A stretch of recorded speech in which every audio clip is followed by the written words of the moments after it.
Daniel Trejos, bienvenido. Muchas gracias, Pablo. Gracias Qué por tenerme gusto acá. conocerte, hermano. Yo sé que tenía muchísimas ganas de hablar contigo porque te he visto mucho contenido de una calidad impresionante, tanto en Chispa TV como en tu canal Daniel Trejos. Gracias a vos, Pablo. Yo encantado de venir todas las veces que sean necesarias. De verdad, yo estoy muy feliz de poder participar con vos y poder pues hablarle a tu público. De nuevo, yo simplemente hago énfasis en que pongamos las cosas en contexto. Es así de sencillo. Pongamos a los españoles de su periodo como hombres de su periodo. Pongamos a los indígenas como personas de su periodo en su contexto civilizatorio. Pongamos a los mismos frailes, a la misma iglesia católica. Estamos hablando de que eso sucedió hace 500 años. La lógica era premoderna en el mejor de los casos, y si no precontemporánea. Las nociones de pueblo no existían como las conocemos hoy. Las naciones no existían como las entendemos hoy. Cuando hablamos de España, decimos España nos conquistó. No era la España de hoy. La España de hoy es el Estado-nación español. Lo que nos conquistó fue el Reino de Castilla, que luego se transforma en Imperio Español, que luego se fragmenta y nace España. Es decir, estamos hablando entre Castilla y España de hoy hay un imperio de por medio. Y estas diferencias son fundamentales para poder entender los procesos. Estos son palabras mayores.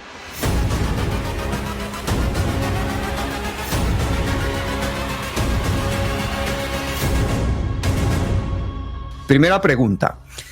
La conquista de América, contada desde la hispanidad, desde ese orgullo patrio que se vive aquí en la madre patria, muchas veces madrastra patria, tiene un sesgo muy importante que lo descubrí a través de tus charlas, y es que se están comparando cosas incomparables. A mí me gustaría que ahondaras un poquito en ese aspecto. La historia usualmente se nos cuenta desde los mitos, porque nosotros hemos construido nuestras identidades, eh, principalmente las identidades nacionales, a través de mitos, a través de leyendas, porque así es como se construye en el siglo XIX la identidad hispanoamericana. Incluso no solo en el XIX, sino en el XVIII. Nosotros vemos que la identidad, por ejemplo, de los criollos, y eso es algo muy importante, entender de dónde está construyéndose el discurso. Los criollos hay que entenderlos como clase. Cuando se habla de Simón Bolívar, que se han vertido montañas de basura sobre Simón Bolívar, muchas leyendas y muchos mitos, o cuando se habla en general de los libertadores, de San Martín, de O'Higgins, incluso del mismo Iturbide, hay que entenderlos a ellos no como el individuo Simón Bolívar, sino como la clase a la que pertenecen, la clase criolla y los descontentos y todo lo que conforma es la idiosincrasia y la identidad de los criollos. Entonces ahí vamos a poder entender el porqué de las cosas. Entonces, cuando nosotros vemos quiénes construyeron, no solo tanto los libertadores, sino los padres de la patria, de las diferentes patrias de Hispanoamérica, cómo construyeron el discurso, vamos a poder entender algunos mitos hacia un lado o hacia otro. El tema es que también España construye sus mitos fundacionales. España también construye su narrativa nacional. Y mucha de esta narrativa nos llega a nosotros por medio de estos canales. Entonces, al final, por ejemplo, lo que hace Santiago Mesilla es tratar de reconstruir una identidad nacional en pos de un proyecto político. Entonces, cuando nos llegan estos discursos, son unos discursos que están hechos específicamente para España y que entonces cuando se encuentran con las narrativas criollas, digámoslo entre comillas, con las narrativas propias de Hispanoamérica, van a encontrar mucho conflicto, porque tienen mucho conflicto, porque entonces no estamos basándonos en la construcción de una verdad, sino estamos basándonos en la reconstrucción de un mito fundacional. Cuando a nosotros nos hablan de Hispanoamérica, se tienden a confundir muchas terminologías, digamos, muchos términos. Y ahí es donde yo hago énfasis en que el diablo está en los detalles. Colonia, conquista, virreinatos, son muchos términos que la gente usualmente no conoce o que simplemente se buscan rápidamente en Google. Entonces, mira, colonia de que había un pacto colonial, metrópoli colonia, se extraían recursos, muy bien, ok, me quedo con eso. El problema es que colonia no se entiende igual en el siglo XVI, cuando están llegando estos conquistadores, ¿no? Que vienen de España, que vienen, son herederos de sus abuelos, participaron en la reconquista contra los musulmanes, tienen una mentalidad de hombres de frontera, ellos han ido avanzando, los reinos cristianos hacen un avance, asentamiento, lo que se llama una colonia, ¿no? Un pueblo, luego avanzan más la frontera y luego vuelven a asentarse hasta que la frontera pues llega a completar toda la península y expulsan a los musulmanes. Esa es la mentalidad que tienen ellos. Cuando ellos llegan a América, pues justamente el tipo de guerra que ellos conocen Es el tipo de guerra que aplican, de alianzas en algunos casos, de masacres en otros, de dominación en algunos casos, de pues relaciones más cordiales en otros. Por ejemplo, nosotros vemos la guerra que le hacen a los mexicas, al imperio mexica, cuando asedian México Tenochtitlan. Pues es un tipo de guerra muy diferente a la que le hacen a los purépecha, ¿verdad? A los tarascos, que es el imperio que limita eh, al noroccidente del imperio mexica. Ellos se alían básicamente porque los tarascos ofrecen su reino. Al ver lo que le pasó a su reino enemigo a muerte, ellos pues deciden no pelear. Entonces, dentro de un mismo proceso, dentro de un mismo territorio, encontramos diferentes tipos de conquista. Entonces, cuando nosotros hablamos de la conquista, muchas veces se tiende a oírse a la narrativa de contar uno de los tipos o si no irse al otro. Y lo que hace a veces el nacionalismo español es contar justamente estos. Mire, cómo tratamos de bien a los tlaxcaltecas, cómo tratamos de bien a los tarascos, las alianzas que se hicieron, los bondadosos que fueron, y omiten contar luego las atrocidades de cómo se dominaron pueblos, como las regiones mayas, por ejemplo, la conquista de Guatemala, que fue muy violenta. Luego no se habla, por ejemplo, de las 6 batallas sangrientas que tuvieron contra los mismos tlaxcaltecas, a los cuales se aliaron posteriormente. Pero luego también nos encontramos con una narrativa en Hispanoamérica muy permeada por una ola del siglo XX, que es un nacionalismo bastante mestizo, que recupera las narrativas desde los indígenas, que los historiadores hemos trabajado como historia desde abajo, se llama, sí, más que nada como historia desde abajo, que usualmente se trata de recuperar la narrativa desde los pueblos que fueron conquistados, pero muchas veces también se ha malentendido por la incapacidad muchas veces de los mismos historiadores de nosotros de divulgar correctamente, lo cual lleva a unas narrativas que, al contrario, hablan únicamente de los procesos violentos de conquista, sin entender que somos realmente una mezcla. Nosotros como hispanoamericanos, bueno, incluyendo también a los brasileños y demás, somos herederos de unos procesos muy complejos, muy violentos, pero al mismo tiempo de construcción, no solo identitaria, sino civilizatoria, que pues nos dieron lo que somos. Otra cosa que hay que tener mucho cuidado es cuando decimos el nosotros, el nos conquistaron, ¿verdad? El nos maltrataron, nos robaron, porque al final los mismos conquistadores que se vinieron a América son nuestros ancestros, ¿no? Los ancestros de los españoles se quedaron allá, nunca vinieron. Los que vinieron a América, los conquistadores, son los ancestros nuestros, igual que los indígenas. Entonces al final nosotros somos herederos de tanto los conquistadores como los conquistados, de unos procesos sumamente violentos, pero también de unos procesos que generaron civilización. Entonces, por ejemplo, en la misma narrativa de los españoles, del nacionalismo español, se da el otro lado, los conquistamos, no, ustedes no conquistaron nada.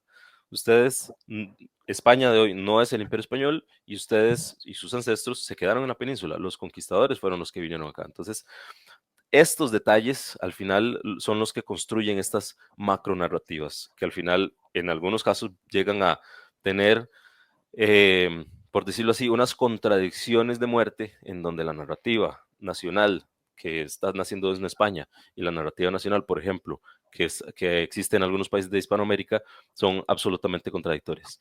Y muchas veces ninguna viene de la verdad histórica. Se escucha decir mucho que es que realmente, pues que España no tuvo colonias, que lo que tuvo fue pues virreinatos y que el imperio español fue terriblemente benévolo en comparación con otros imperios y comparada con por ejemplo, con la colonización de Estados Unidos por parte de Inglaterra. Entonces, ¿qué hay de cierto en eso? Habría que hablar de periodos, porque no es lo mismo el periodo inicial nosotros lo dividimos, digamos, en conquista y colonia, ¿no? Pero también hay que tener mucho cuidado, porque entonces estamos hablando de diferentes tipos de colonia. Estamos hablando del periodo primero, la conquista, ¿no? Los avances en tierra, luego empiezan a hacer los asentamientos. Entonces, cuando nosotros leemos algunos de las leyes del periodo que están haciéndose para América, se está hablando hablan de pueblos, villas y colonias. En ese sentido están hablando de los asentamientos, de la forma de asentamiento. Lo que pasa es que después vamos a entender colonia como este pacto colonial, como esta extracción de una metrópoli que extrae recursos de sus colonias. Con el cambio de los Habsburgo, nosotros estamos hablando de, digamos, principios de los 1500, a finales de los 1500, es, digamos, lo que abarca el periodo de la conquista. Luego tenemos un periodo bastante estructurado, de bastante avance, de bastante, digamos, inversión. Muchas veces es ni siquiera tanto inversión desde la metrópoli, sino inversión de los propios virreinatos, que es el periodo de entre 1600 y 1700, que es un periodo Habsburgo, ¿no? Luego hay una cosa que se llama la Guerra de Sucesión. El último Habsburgo muere sin descendencia y hay una guerra en Europa por ver quién va a ocupar el trono español y por tanto quién va a tener los dominios también de América. Y pues finalmente es un Borbón de la casa francesa borbónica quien asume el trono español. Con ello viene una mentalidad francesa de la administración francesa. Impone una cosa que se llaman los intendentes, que utilizaba Francia en sus colonias. Propiamente ya estamos hablando de colonias, porque tenía un estado centralizado, lo que se llama el despotismo ilustrado o el centralismo borbónico. Y con ello, en América se implementan también muchas reformas por alrededor de 60, 70 años, las más importantes, donde a la práctica, aunque se llamaran virreinatos, imponen un régimen colonial donde se le imponen, por ejemplo, al Virreinato de Nueva España, se le imponen impuestos muy fuertes. La corona controla también cierta producción de materia prima, como el mercurio. Entonces se lo vende a casi un 300% el precio a los mineros que extraen oro, que extraen plata. También muchísimos, se le exige muchísimo en impuestos a los otros virreinatos. Se desindustrializa las regiones de América para industrializar la península.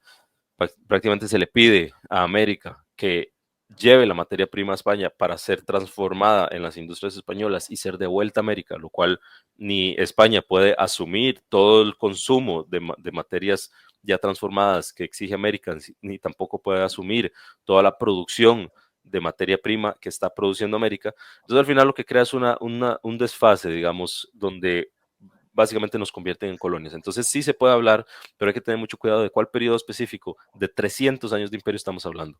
Y no es contradictorio hablar de virreinato y de colonia, porque también Gran Bretaña tenía un virrey inglés en la India y no le llamaba colonia, le llamaba el Raj británico y era una colonia. Entonces hay que tener mucho cuidado en decir, no eran virreinatos, eran colonias. Bueno, es que no es contradictorio el régimen, digamos, la estructura institucional y luego la forma en la que le estoy imponiendo un saqueo o le estoy imponiendo, digamos, una extracción de recursos. Y para el periodo borbónico, según Enrique Flores Cano, un historiador español, sí fuimos una especie de régimen colonial, donde se arrastraba, digamos, un desarrollo propio de los siglos, digamos, de los siglos anteriores, pero ya propiamente la forma de administración y la lógica borbónica estaban tratando a América como una colonia.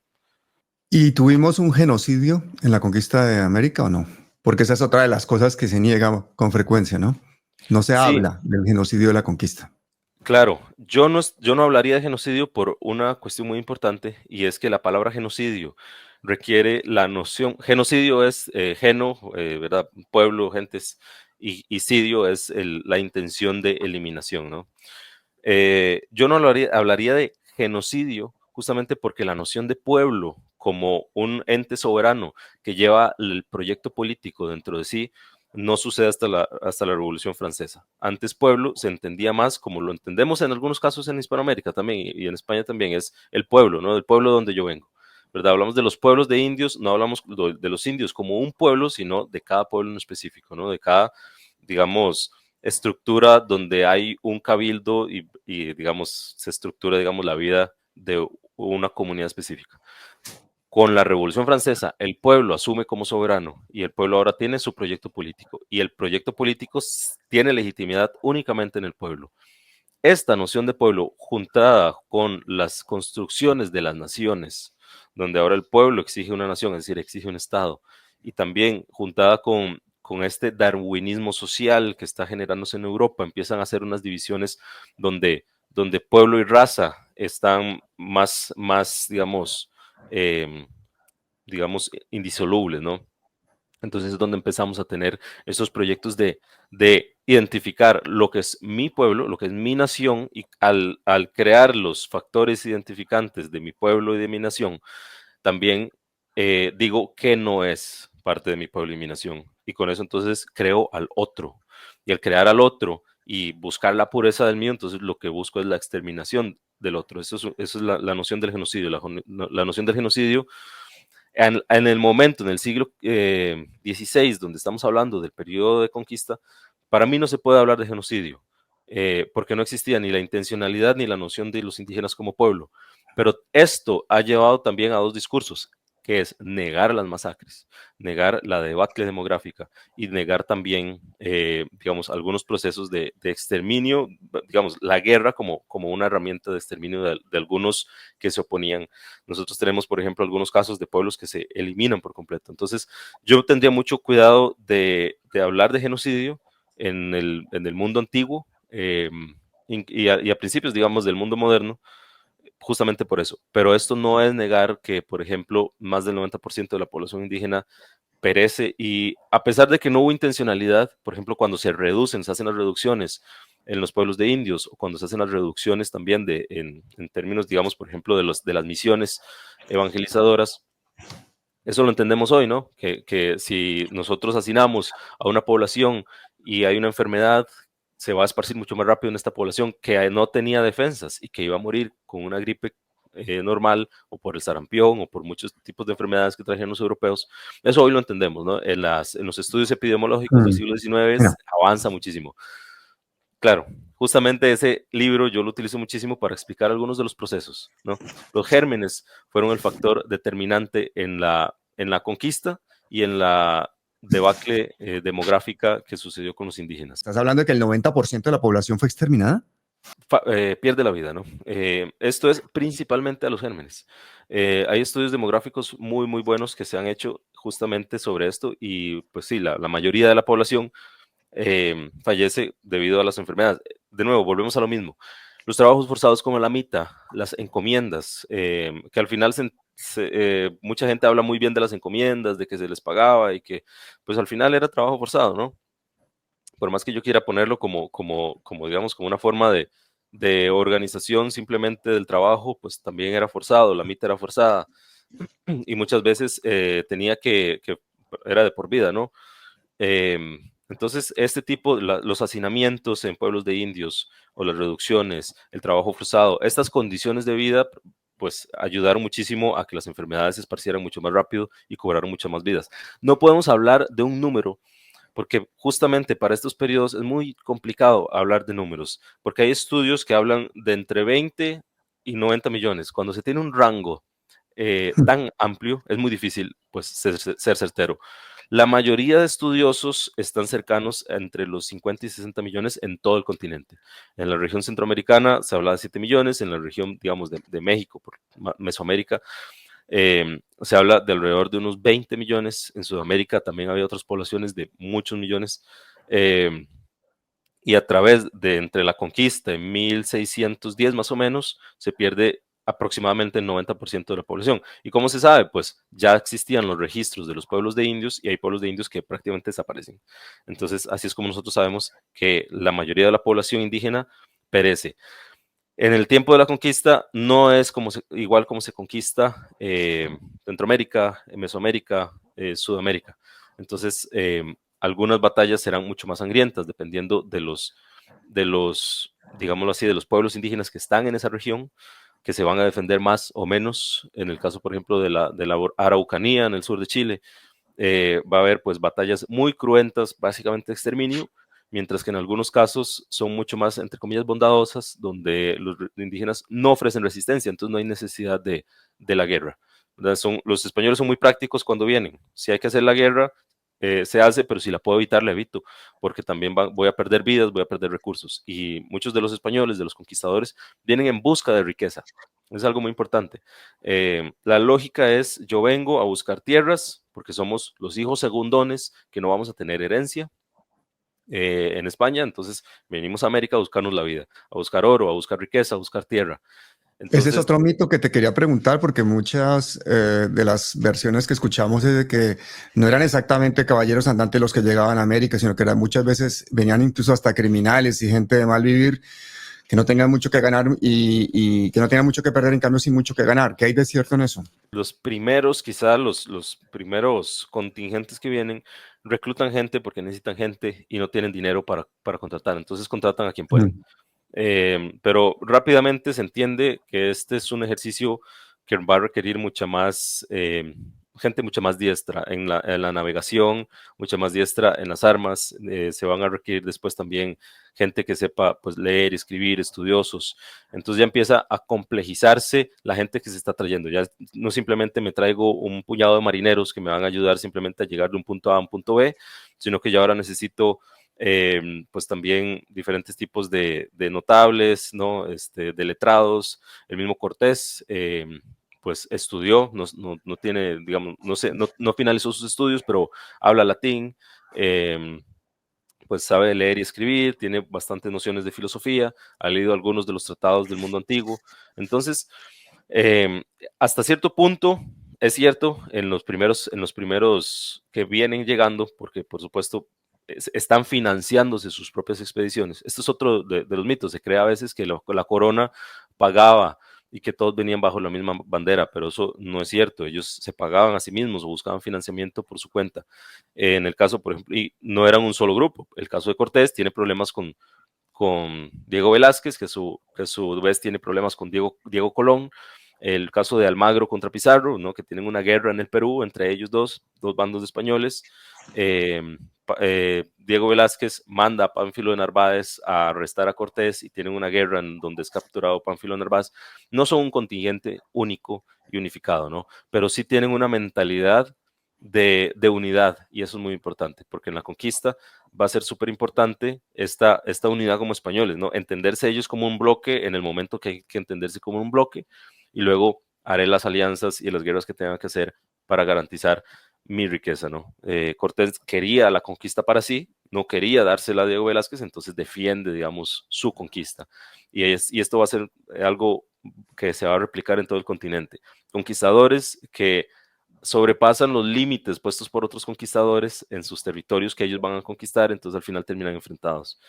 ¿Por qué? Porque ellos lo que vienen es buscando mercedes, buscando tierras, buscando riqueza. La gran mayoría acaban pobres. En sus expediciones fracasan, por ejemplo, las expediciones a la Florida, las primeras, donde muere Pánfilo de Narváez, donde se inicia esta historia de cabeza de vaca que entra en la Florida y prácticamente va saliendo en la zona de lo que es el norte de México. Pasa varios años justamente encontrándose muchos pueblos indígenas y solamente con un acompañante que fue un esclavo negro. Al final fueron los únicos dos sobrevivientes. Pero en esta expedición mueren 500 personas. Muchos de ellos venían financiándose su expedición buscando riquezas, buscando tierras, y al final fallecen. Entonces, sí es cierto que muchos de esos españoles lo que venían era justamente a buscar oro. Otros simplemente venían como contratados de los conquistadores. Daniel, ¿y cómo era Colón? Colón era un gran almirante en el sentido que era una persona muy diestra en el arte de la navegación. Tenía pues prácticamente toda su vida dedicada a esto, al comercio, a las naves, sabía muchísimo de navegación. Cuando él, pues, él primero se le lleva, digamos, esta idea de buscar una salida al bloqueo musulmán de la ruta de la seda y de la ruta de la sal, y también pues tratar de darle vuelta a los portugueses, porque ellos ya tenían la exploración de las costas de África. Primero se la lleva al rey de Inglaterra, pues se la rechaza, se la lleva a los portugueses, también se la rechazan, y finalmente se lo lleva a los castellanos, a los reyes castellanos que pues le dan, digamos, le dan bola, ¿no? Cuando él se encuentra inicialmente, él va con los escritos de Marco Polo. Marco Polo era este gran, digamos, expedicionario que recorre gran parte de la China y de Asia y del sudeste asiático, pues él tiene pues un diario donde él dice qué es lo que va encontrando. Cuando Colón llega a las primeras islas del Caribe, claro, él lee los diarios de Marco Polo y dice, estas aves se parecen a las que describe Marco Polo, el bosque, la gente se parece. Entonces él dice, ya llegué a las Indias. Entonces sus 4 viajes van a ser tratando de buscar según el archipiélago que encontró para tratarle de dar una vuelta. Lo que no sabía era pues que tenía un continente impenetrable donde la única salida era hacia el sur. Y él muere sin saberlo. ¿Qué es lo que pasa? Que también en algunos de estos viajes donde él llega, pues se queda bastante tiempo, está empezando a hacer asentamientos y él está llevando gente esclavizada. Entonces, como administrador, era pues muy malo, digamos, era pésimo, era también un tirano, incluso él encalla con una tripulación en Jamaica y con lo que pueden reconstruyen una barca para mandar a las otras Antillas a pedir rescate. Se enteran que Colón está en Jamaica y por un año no lo van a recoger porque ellos esperan que se muera. Y eso es lo que sucedió porque no lo querían a Cristóbal Colón. Y justamente después, cuando se lleva esposado a España, se le hacen unos juicios donde se le declara pues culpable. Es decir, Cristóbal Colón hay que también ponerlo en un contexto. Un gran almirante, pero como administrador fue bastante tirano, esclavizaba a las poblaciones donde llegaba y a sus mismos marineros y a los mismos españoles los trataba con una tiranía terrible, ¿no? Entonces, también se ha exaltado muchísimas veces hasta el gran almirante Colón, pero también hay que ponerlo en contexto, ¿no?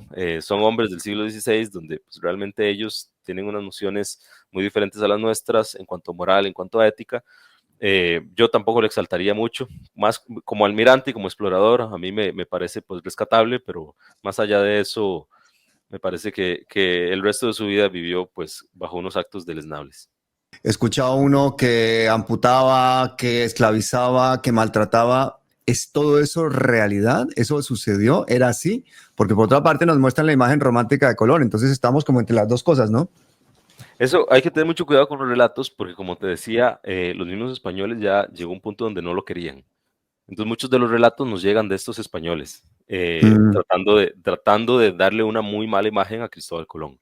Entonces, algunos de estos datos, pues se pueden comprobar. Él sí esclaviza gente, él incluso se lleva en uno de sus viajes gente esclavizada a España, donde la reina le dice, estas poblaciones ahora están, entre comillas, bajo mi jurisdicción, son mis súbditos, y usted no los puede esclavizar.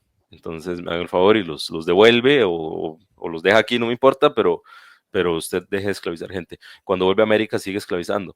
Entonces, estas son como cosas que hizo, digamos, el almirante Colón, por lo cual se le quitan todos sus títulos, los cuales sus hijos siguen reclamando pues por muchísimos años, ¿no? El mismo Diego Colón pues, es un adelantado, también gobernador, pero mucho es por cuenta propia, ¿no? Porque los títulos que había tenido el almirante le son eh, eliminados, digamos, por sus actitudes en la conquista, ¿no? Entonces Oye, sí, hay Daniel, ¿y todo lo que mucho cuenta Fray después de mito. Bartolomé de las Casas es verdad? Bartolomé de las Casas es un personaje que se le ha tirado muchísima basura, pero tampoco se trata de comprender a su persona. Cuando nosotros leemos las crónicas, ya sea de Bartolomé de las Casas, digamos, del mismo Cortés, por ejemplo, de Bernal Díaz del Castillo, o de San Bernardino, de Fray Bernardino de Sahagún, de Motolinía, de cualquiera de estos cronistas del periodo, hay que tener muchísimo cuidado y hacerle preguntas a la fuente, lo que hacemos los historiadores, que es quién está escribiendo, cuándo está escribiendo, por qué está escribiendo, a quién le está escribiendo. Y cuando hablamos de quién está escribiendo, no solo es decir, bueno, está escribiendo Fray Bartolomé de las Casas, sino cuál Fray Bartolomé de las Casas está escribiendo, en qué periodo está escribiendo como fraile que acaba de llegar o está escribiendo como obispo. ¿A quién le está escribiendo? ¿Cuál es su intención? Entonces, cuando nosotros leemos algunas de las exageraciones que tienen estos autores, porque todas las tienen, si uno lee, por ejemplo, a lo que escribe Cortés, Cortés nunca, o sea, en un pasaje nada más en sus cartas de relación menciona la Malinche, ¿verdad? Doña Marina. Mientras que, por ejemplo, Bernal Díaz del Castillo la menciona muchísimas, reiteradas veces por su papel tan importante que Mm. tuvo. Cortés no la menciona, ¿por qué? Porque él quiere toda la gloria para sí, quiere contar solo lo bueno. Sus soldados después escriben, Cortés nos trataba pésimo, nos envió a pueblos a masacrar gente desarmada porque sí. Y cuando hablamos por ejemplo, de Bartolomé de las Casas, tenemos que tener el mismo cuidado. Su intención, en muchos casos, existe en el sentido de que sí existen los abusos contra los indígenas, sí existe el aperreamiento, sí están quemando gente viva, sí están masacrando poblaciones, pero mucho es exagerado en los números. Por ejemplo, los números a veces no tienen ningún sentido, está hablando de millones, que pues en un periodo, en los periodos que él dice, masacrar millones, hablaría de prácticamente tener una maquinaria digamos, de exterminio que pues ni siquiera la población de las Antillas podría alcanzar esos números. Entonces se ha agarrado muchísimo de estas exageraciones que las encontramos, son la norma en cualquier escrito del periodo. Y se han agarrado estas exageraciones para decir que era un mentiroso, que era un farsante, pero muchos de los otros frailes también escriben de estas, digamos, de estos actos, entonces no se pueden negar los actos. Luego también es gracias a estas denuncias de Bartolomé de las Casas que se hacen, pues, digamos, las disputas de Valladolid entre Bartolomé de las Casas y Sepúlveda, que al final es gracias a los escritos de Bartolomé de las Casas que el rey, por conveniencia, porque de verdad a conciencia, le cree que se toman las medidas de crear unas nuevas leyes, lo que se van a llamar las nuevas leyes de Indias, que son una actualización de las leyes de Indias, en las cuales el rey Carlos V le quita muchísima autoridad a los conquistadores, porque se le están saliendo de las manos. Entonces, si nosotros decimos que es el creador de la leyenda negra, Bartolomé de las Casas, pues el primero que le cree es el rey Carlos V. Entonces, el rey Carlos V sería el primer negro legendario en ese caso. Y si estamos hablando también de que era un traidor y que fue pues el causante de muchísimos de los acontecimientos posteriores en Europa de la leyenda negra, pues también es el que un poco es el responsable de las leyes nuevas de Indias, que son unas leyes de protección contra los indígenas que los hispanistas utilizan mucho para decir lo bondadoso que fue el imperio con los indígenas. Entonces, en este caso, tendríamos varias contradicciones en la narrativa. O fue todo lo malo que dicen, o gracias a los escritos que hizo también se generaron algunos de los procesos más importantes del imperio español. Entonces, pues de nuevo, hay que ponerlo en contexto. No es ni todo lo malo que dicen, ni todo lo bueno que él dice de sí mismo. Incluso en el mismo Bernal Díaz del Castillo, en algunos de sus escritos, él se queja porque él dice, nosotros no podemos contratar a un indígena para que nos haga trabajos, aunque le paguemos bien, pero él, así le menciona, el de las casas, de una forma despectiva, tiene a 50 indios a su favor y no les paga, ¿verdad? Entonces, él también es una persona que está ostentando poder, es una persona que sus escritos van con la intención de justificar su autoridad, pero al mismo tiempo, mucho de lo que él está escribiendo lo podemos encontrar en otras narrativas, entonces tampoco es el gran mentiroso como lo presentan. Que otros enemigos del imperio hayan utilizado a las narrativas de Bartolomé de las Casas, pues 100 años después de su existencia, pues no es culpa de Bartolomé de las Casas tampoco. No era su intención, él no lo escribió para ellos. Qué bueno todo eso que nos estás diciendo, porque la cosa no es blanco y negro y hay que analizar el contexto de cada personaje, que un mismo personaje puede ser muchos personajes a lo largo de su vida, de su historia. Eso es interesantísimo, pero para mí un descubrimiento que eso fue a través de tus vídeos en Chispa TV, que yo no lo había pensado nunca. Oiga, hermano, claro, cuando estos tipos llegaron a América, la diferencia, digamos, en desarrollo, en civilización, entre todo, era como de no sé cuántos miles de años. Estábamos en un encuentro de dos culturas que se llevan miles de años de diferencia. En América estaba prácticamente en la edad de que estábamos, del cobre, ¿no? Empezando en algunas civilizaciones como los mismos tarascos o los purépecha, depende de cuál vocablo utilicemos, una misma civilización estaban ya entrando en la edad del cobre, lo que se llama el calcolítico. La mayoría estaban en una edad de piedra. Pero es complicado hablar de esto porque el avance en algunas ramas, digamos que hoy llamaremos de la ciencia, digamos la astronomía, por ejemplo, en algunas civilizaciones no se encontraban en la edad de piedra del mundo antiguo. Entonces, es un desarrollo propio, es lo que se llama en historia. Las civilizaciones americanas tenían un desarrollo propio y Pero es muy... verdad que, por ejemplo, los incas no descubrieron la rueda. Sí, digamos, hay registros de que se utilizaban ruedas, pero no se utilizaban en la lógica que se utilizaban, por ejemplo, en Europa las ruedas. En muchos casos porque el territorio no lo permite, en muchos casos es porque ya se habían desarrollado otras formas de transportar, otras formas de construir, digamos, de ingeniería que no necesitaban la rueda. ¿Cuánto hay más o menos de diferencia entre esa cultura europea que nos llega y estos indígenas americanos que están ahí en el territorio? ¿Por qué se produce ese decalaje tan grande? ¿Cuál es el fenómeno evolutivo de migración que ha sucedido para que haya miles de años de diferencia de desarrollo entre una cultura y otra? Cuando nosotros hablamos del nuevo mundo, es literalmente un nuevo mundo. Es decir, el continente americano empieza a ser poblado por el Homo sapiens muy tardíamente. Estamos hablando de entre 20.000 años, dependiendo de los digamos, de los Registros arqueológicos entre 20.000 años más o menos es donde, 20.000, 23.000 años es donde están llegando los primeros humanos. Pero son oleadas que van a estar viniendo por muchos, muchos miles de años. Las últimas oleadas se dan hace 12.000 años más o menos. Estás Entonces hablando del tenemos, último periodo glaciar. O sea, claro, cuando se cierra el puente de Bering, cuando ya se deshiela y ya no puede pasar más gente, es alrededor de hace 12.000 años. Entonces, tenemos que ahí más ya o se menos. cierra, ahí ya se quedaron aquí los que estaban, o también llegaron gente, porque también dicen que llegaron los vikingos, llegó un montón de gente por la Polinesia. ¿Eso también es verdad o Claro, no? eso es cierto, pero ya no estamos hablando de grandes migraciones. Los contactos que Vale. se dan de la Polinesia, pues son gente que son dedicadas al mar, tienen sus rutas y pues llegan también a las costas de Sudamérica, pero no son suficientes como para poblar un continente. Ni los vikingos. Los vikingos hacen unos cuantos asentamientos en unas zonas de Canadá, en unas islas, pero no llegan ni a conquistar ni a poblar. Rápidamente se devuelven. Sus asentamientos duran menos de 60 años, según los cálculos. Estas grandes migraciones sí son propiamente migraciones de muchos miles de años continuas, son casi 10.000 años de poblaciones que están viniendo, viniendo, viniendo. Entonces, cuando las primeras poblaciones están alcanzando el sur, todavía están llegando gente en el norte.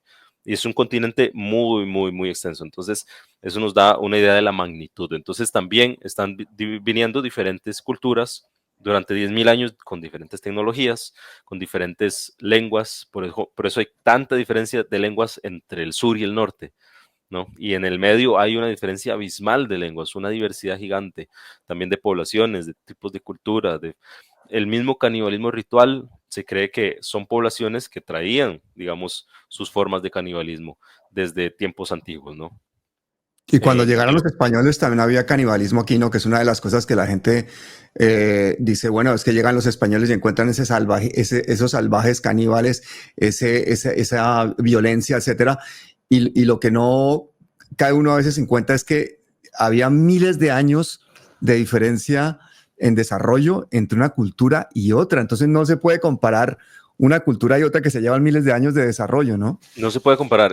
La forma más fácil de comparar este tipo de civilizaciones para mí, o por lo menos las más similares, digamos, serían el mundo antiguo, pero también tiene sus diferencias muy, muy grandes. Entonces hay que tener mucho cuidado con comparar civilizaciones. En la zona del Mediterráneo, lo que rodea el Mediterráneo, tenemos una, digamos, característica muy importante y es que el comercio de toda esta región que traía pues innovaciones que surgían en Asia, innovaciones que surgían en el norte de África, innovaciones que surgían en la zona europea del Mediterráneo y entre todos se intercambiaban conocimientos. Los fenicios inventan digamos, el abecedario propiamente, que luego los griegos toman y luego los romanos modifican y luego se extiende por todo el Mediterráneo. También tenemos algunos innovaciones en navegación, tenemos, por ejemplo, los jeroglíficos, yéndonos mucho más atrás. En Egipto, en Mesopotamia y en la zona de Anatolia tenemos generación individual de jeroglíficos. Cada quien pues genera los suyos también, la escritura, por ejemplo, cuneiforme y demás. Y todos estos son conocimientos que se comparten por miles de años. No solo animales, granos, ¿verdad? En general plantas, sino conocimientos. Por muchos, más de 3.000 años, están compartiéndose diferentes civilizaciones a través del comercio. La gente que entra por ver, entonces, no es depositaria de todo ese acumulado de conocimiento que viene de toda esa parte. Claro, es una parte solamente del conocimiento que nos llega y aparte ya al llegar a través del estrecho de Bering se produce una ralentización. Claro, porque nosotros estamos hablando de que las últimas poblaciones que llegan a América son hace 12.000 años. ¿Qué había, por ejemplo, en el Mediterráneo hace 12.000 años? No existían, digamos, las grandes civilizaciones. Entonces, estamos hablando de que en el momento que las civilizaciones americanas, digamos, los pobladores americanos ya terminan de llegar, ni siquiera está tampoco el desarrollo en regiones de Asia o del Mediterráneo. Este Que desarrollo eran se cazadores genera. recolectores. Cazadores recolectores, principalmente. Hace 12.000 años ni siquiera estaba la agricultura en De ninguna parte agricultura. del mundo. Entonces, estamos hablando de que hay una división en un punto donde ni siquiera están los primeros agricultores. Los primeros agricultores se va a hablar de hace unos 9.000 años, ¿verdad? Cuando ya se había cerrado el puente de Bering. Entonces, todo el desarrollo de América y el desarrollo del resto del mundo son mundos por aparte. Ni siquiera desde sus inicios tienen digamos, un arranque similar. Por ejemplo, la agricultura en América se desarrolla hace unos aproximadamente 5.000 años. El resto del mundo se puede hablar de hace unos 9.000, es decir, son 4.000 años de diferencia en la domesticación de animales y plantas. También los animales que teníamos. Bueno, en América no existían, digamos, algunos animales que sí existen en los viejos continentes, que son animales que se desarrollaron con el ser humano, por lo tanto están más acostumbrados al ser humano y por lo tanto más fácilmente domesticables. En América no De existían. ganadería. Entonces hay una diferencia abismal, no había caballos, no había vacas, no había animales para trabajo, lo cual va a generar pues que la forma misma de la división del trabajo, de la forma misma de hacer el trabajo, de hacer agricultura, de la misma forma de transporte va a ser muy diferente. Y todas estas diferencias, la diferencia, digamos, en el descubrimiento, por ejemplo, tenemos que las civilizaciones, por ejemplo, los purépecha, empiezan a trabajar el cobre, pero lo trabajan muy recientemente, poco antes de la conquista.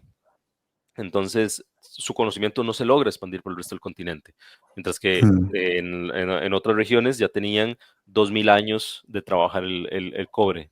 Ya habían avanzado de la edad del cobre al bronce, a la edad del hierro, Claro. ¿verdad? Ya incluso cuando llegan los españoles ya tienen el acero.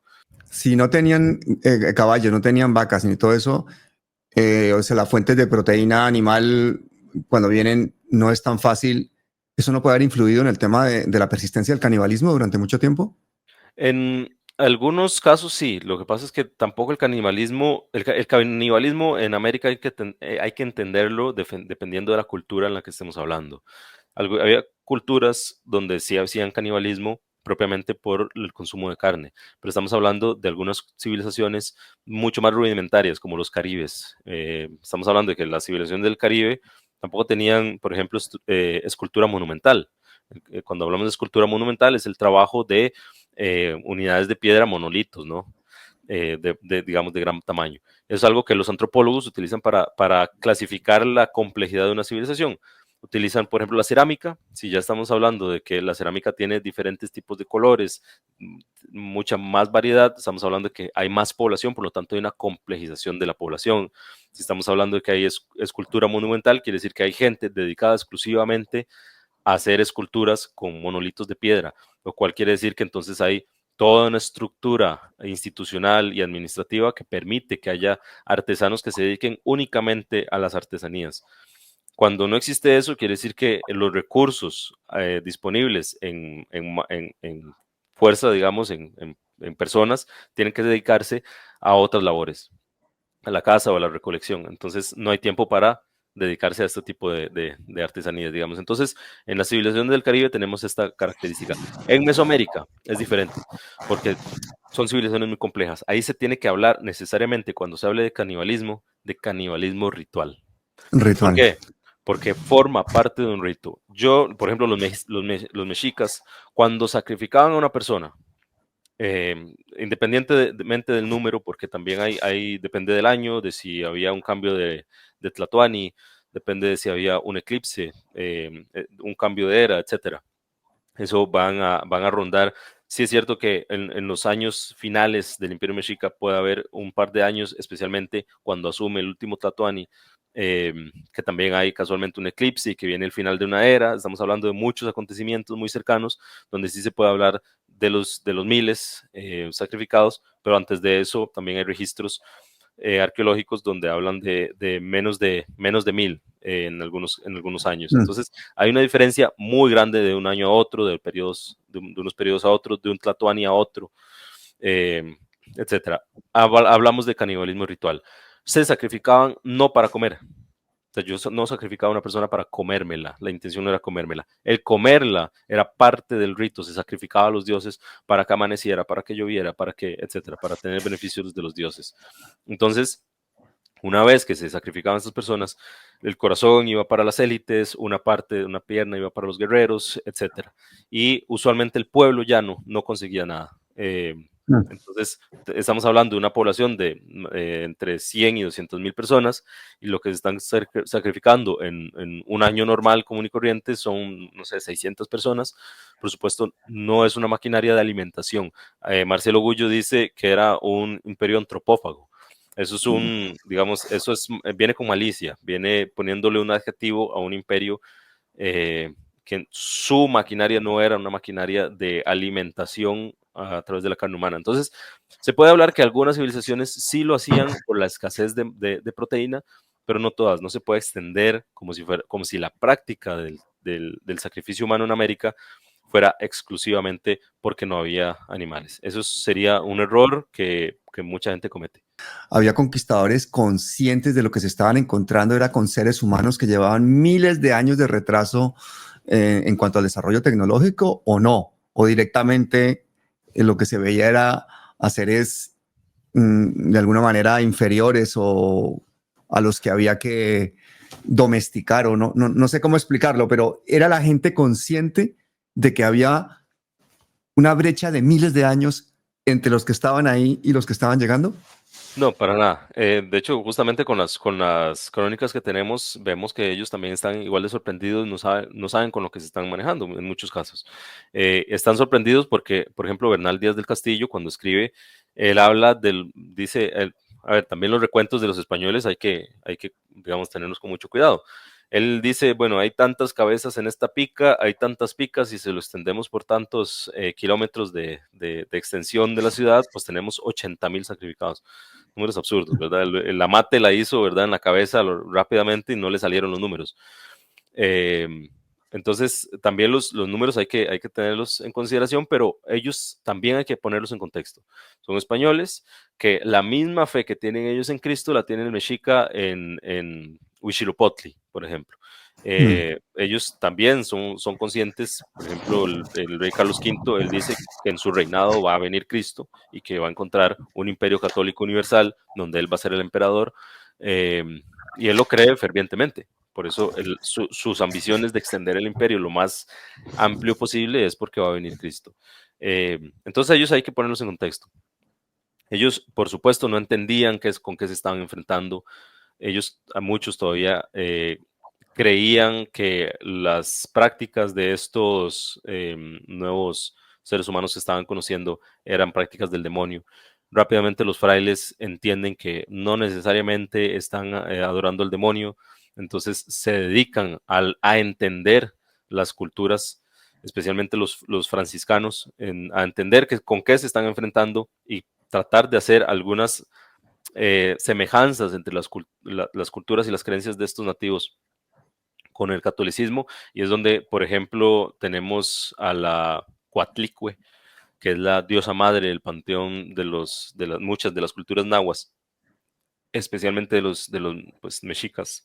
Y la Coatlicue la asemejan, digamos, con la Virgen, ¿no? Se me olvida el apodo con el que se le llamaba la Coatlicue, pero es el mismo apodo con el que posteriormente llaman a la Virgen María. Y esto es gracias a que los franciscanos pues hicieron una labor de sincretización de estas culturas. Ellos sí lograron entender que no estaban tratando con poblaciones tan rudimentarias, que estaban hablando con seres humanos que tenían una cosmovisión diferente.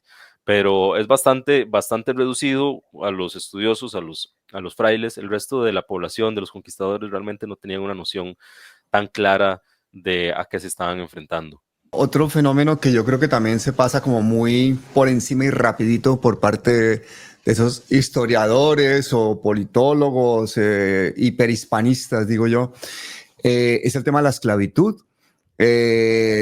Hasta el punto de escuchar decir que el español no fue un imperio esclavista, que es una cuestión de casi de portugueses y de ingleses, cuando por otra parte lees que las cifras son de millones de personas que se traficaron. ¿Cuál es la realidad de la esclavitud? ¿Por qué hubo esa esclavitud y qué responsabilidad tiene concretamente España en el tema de la trata de millones de personas en el Nuevo Mundo? Principalmente fue por la debacle demográfica, cuando la mano de obra pues fallece básicamente en el 610 más o menos, entre el 610 y el 1630, 1610, 1630, pues no hay mano de obra. Y eso hace varios cambios en la forma de trabajo y de la administración. Muchas de las tierras comunales pasan o a las manos de la iglesia, que eran de los indígenas, o a manos de los españoles. Las formas de trabajo indígena, muchas se pierden y se asumen las formas de agricultura de los españoles. Muchas formas de administración y digamos, de asentamiento de los pueblos de indios los asumen españoles. Esto me parece que es algo fundamental de entender. El periodo, digamos, donde se inculca o se impone o se asimila más la cultura hispánica es después de la debacle demográfica. La demográfica es la mezcla de las enfermedades, más las masacres, más todo, ¿no? Que Sí, son sí, 50 millones de personas, me has dicho, que fallecen, ¿no? Entonces, ¿la sí, esclavitud es una necesidad simplemente demográfica para generar mano de obra? para el Imperio Español sí, para el Imperio Español necesita mano de obra urgente, urgente, y pues los portugueses ya iniciaron con este proceso de esclavización, de esclavitud, están llevando ya los primeros esclavos al Brasil, entonces pues también los ingleses empiezan a sumar, empiezan a tratar de robarle territorios en las Antillas a los españoles, por ahí cae Jamaica, por ahí los holandeses también se incluyen, luego franceses se incluyen y también le quitan, digamos, la mitad de la española, lo que es Haití, a los españoles.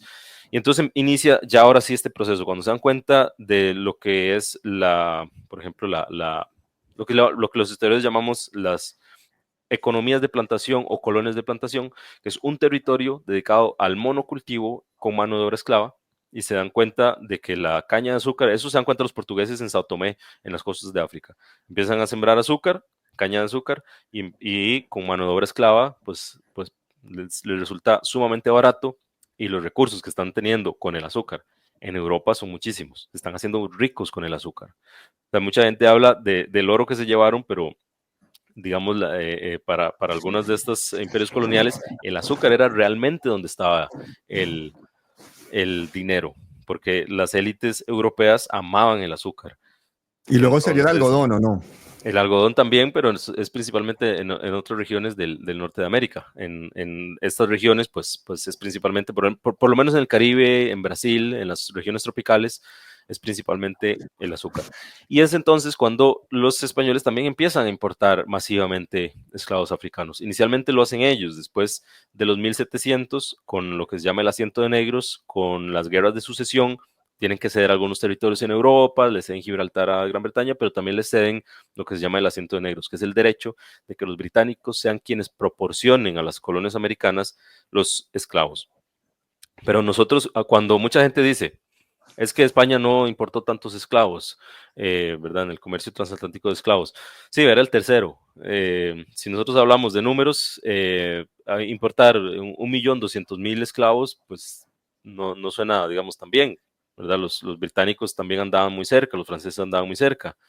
Eh, los, los portugueses son quienes se llevan el primerísimo lugar porque sí se dedicaron, no solo fueron los primeros, sino que además hicieron, digamos, entre comillas, convenios con los imperios africanos, como los imperios del Congo, ¿verdad? O Dahomey, para importar más esclavos y los llevaban al Brasil masivamente. Y digamos, el periodo de vida promedio de un esclavo en plantación eran de 7 años o menos. Es decir, ellos no tenían la intención de que los esclavos se reprodujeran, simplemente se moría uno y seguían trayendo. Entonces, este uso extensivo de mano de obra esclava fue prácticamente uniforme en las colonias americanas, especialmente en el Caribe, en Colombia, digamos, en lo que es el Caribe colombiano, en las islas del Caribe, en el Caribe centroamericano, el uso de mano de obra esclava fue bastante extensivo por parte de los ¿De españoles, de cuántos los millones de portugueses. personas estás hablando? Cuando se hacen los cálculos de la cantidad de esclavos que se trajeron de África, eh, se habla de más o menos 12 millones, Wow. con una mortandad en el viaje de alrededor de un 15-20%. Es decir, al final llegan vivos 10 millones, más a eso hay que restarle todos los que se mueren trabajando en las plantaciones.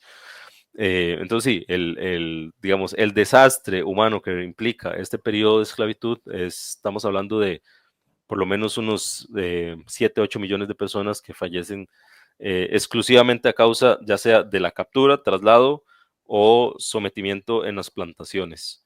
¿Y eso alguna vez se ha pedido perdón? ¿Se han resarcido esos países? ¿Todos estos imperios alguna vez han hecho algún acto, aunque sea simbólico, ¿Para pedir perdón por la esclavitud o no?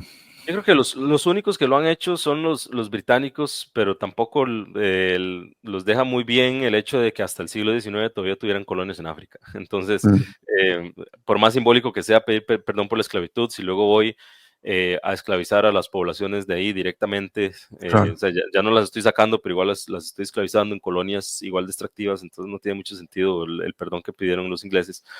Pero también es un fenómeno mucho más complejo que simplemente que los europeos llegaron a sacar personas de ahí, porque los mismos imperios africanos eran quien las vendían. ¿Cómo hacían esos convenios los portugueses con esos imperios africanos? Es decir, ¿los propios imperios africanos esclavizaban a su gente y se la vendían a los portugueses o cómo era la cosa?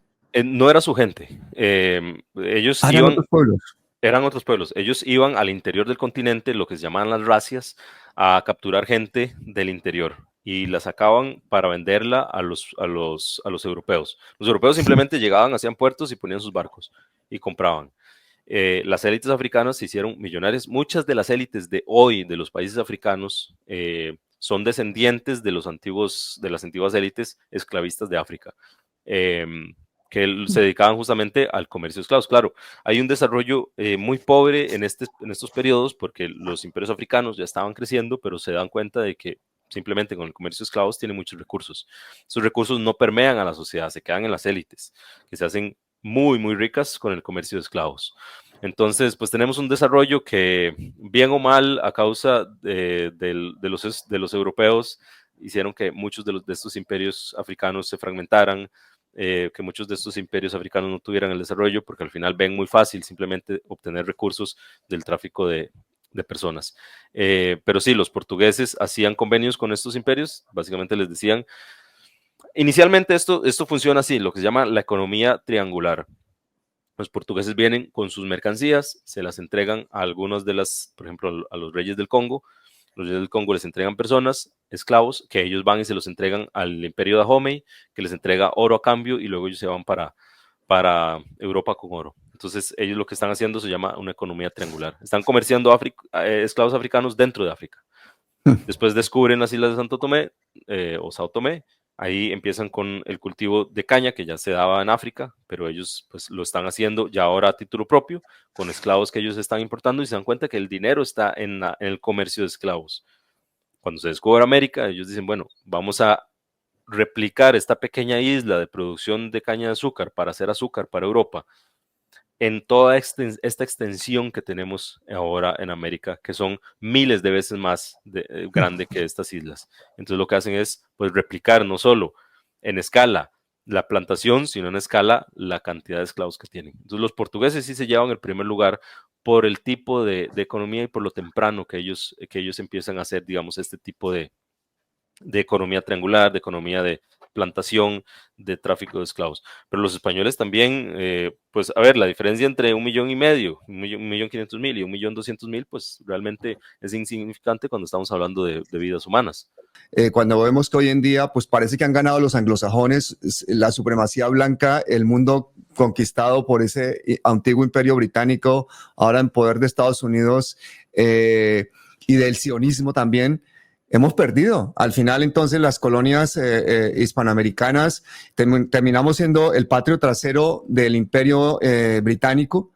¿Cómo ves tú como historiador? Y yo sé que este salto en el tiempo no es nada científico, pero ¿cómo ves tú esa diferente evolución de esas excolonias de dos imperios tan diferentes? Las colonias, por ejemplo, los se llaman las 13 colonias, estaban en un territorio bastante complicado, entonces se dedicaron mucho al comercio.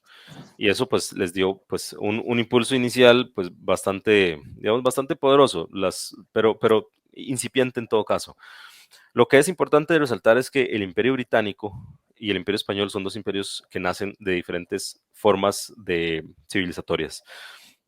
Primero uno es católico, otro es protestante, uno es precapitalista, el otro ya es de capitalismo incipiente, uno es premoderno, de instituciones bajo medievales, y el otro es moderno, ¿no? Entonces, son imperios con lógicas muy diferentes.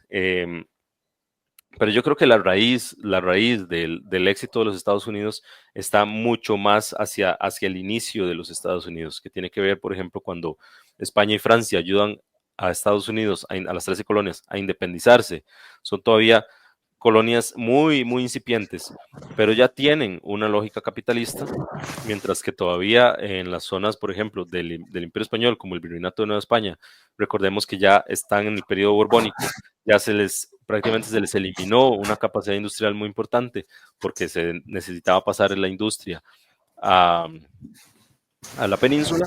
Entonces están en un proceso donde unos más bien se están industrializando y los otros están en un proceso de desindustrialización.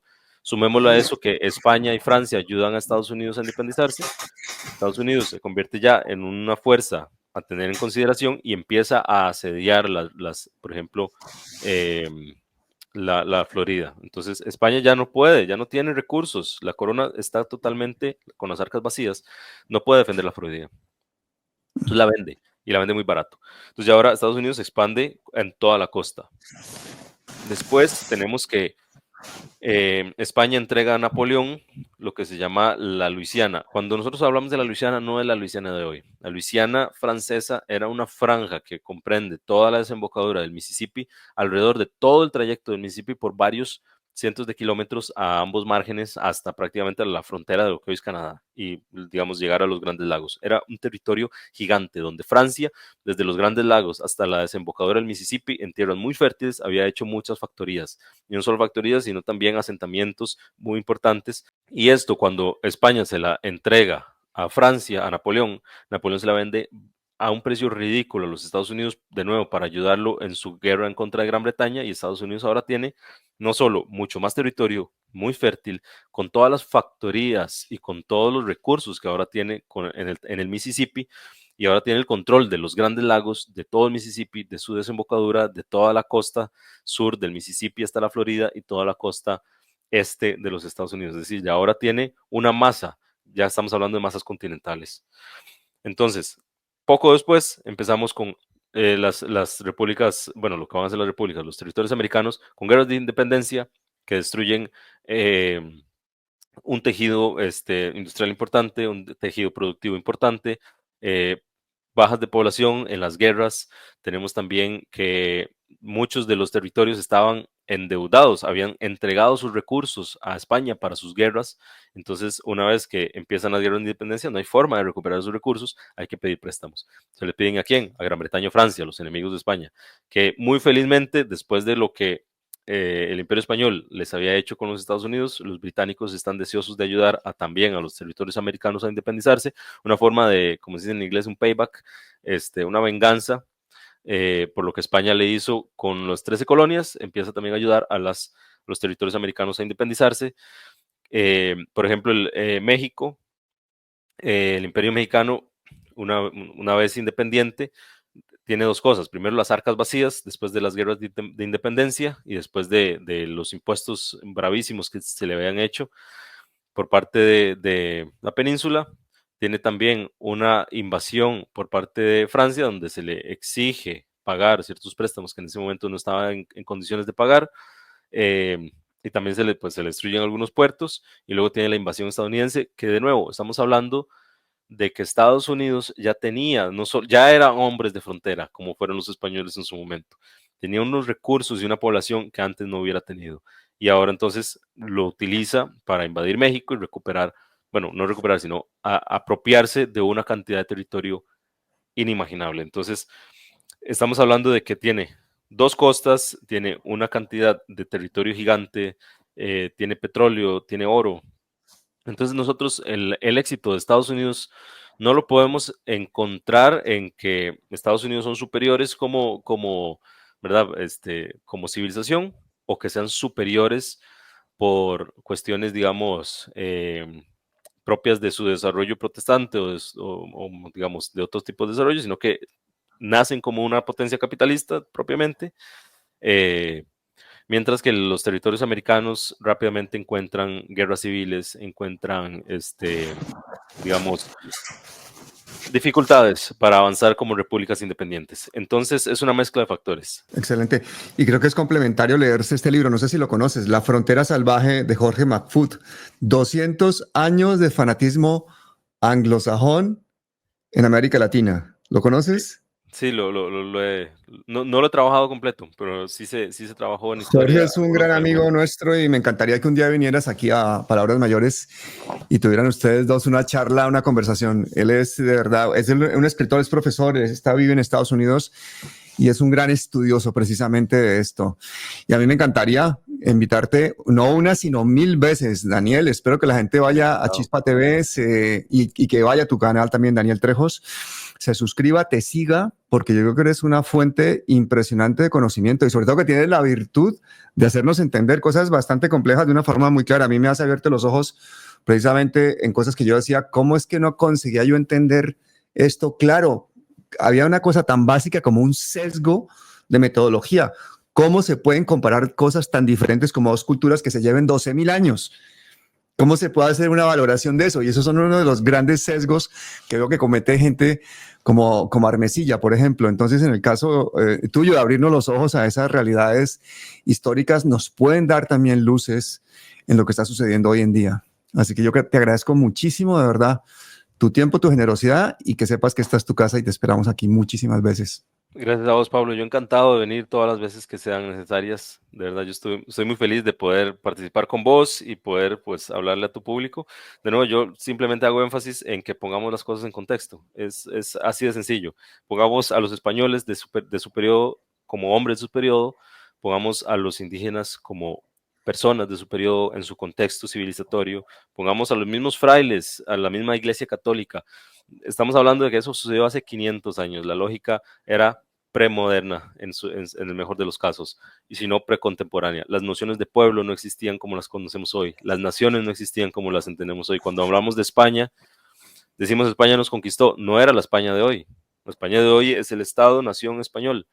Lo que nos conquistó fue el Reino de Castilla, que luego se transforma en Imperio Español, que luego se fragmenta y nace España. Es decir, estamos hablando entre Castilla y España de hoy, hay un imperio de por medio. Y estas diferencias son fundamentales para poder entender los procesos. Me encantaría invitarte en los próximos días a que tengamos esa charla de cómo vives tú ese día a día de hoy, en las fechas en las que estamos y en las circunstancias en las que estamos, teniendo todo digamos, la óptica histórica que te permite seguramente ver cosas que los demás a veces tenemos dificultad para ver. Sí, claro, yo encantado de venir y compartir con ustedes. El poquito que Bueno, conozco, encantado de compartirlo.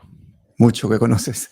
Bueno, hermano, muchísimas gracias. Cuídate Gracias a muchísimo. vos, Hasta Pablo, siempre. igualmente. Hasta Y luego. saludos a tu audiencia y que, pues, que Dios los bendiga y que su canal siga creciendo. Bueno, el que tiene que crecer mucho es Chispa TV y Daniel Trejos en YouTube. Muchísimas gracias a Gracias, todos. Hasta siempre. gracias.